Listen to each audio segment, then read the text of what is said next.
गिरी जेके मोड़ पे एक चावल भरियो पिकअप रो टायर नाला में उतरी गयो और नाला रो जो ढक्कन हो वो ढक्कन टूटो जणियों की पूरो टायर अंदर धस गयो और या पिकअप जो है पूरी अंदर धस गई। आप आनी वीडियो में देख सको कि यह जो है चावल भरी लगी या पिकअप है जो कि अटे खाली व्यवहार लिए अटे आई ही और यो ढक्कन जो है आनी नाला पे जो ढाकी रखा है ये बिल्कुल घटिया क्वालिटी रहा ये ढक्कन है जो कि ढक्कन टूट गया और यो पिकअप रो पूरो टायर अंदर धस। यह खबर लोकेश पालीवाल भेजी है।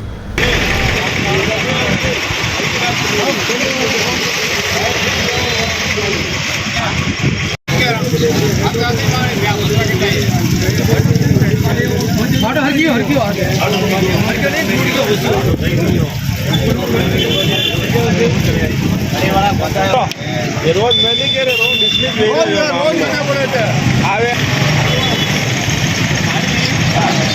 रोज दोनों बोलते थे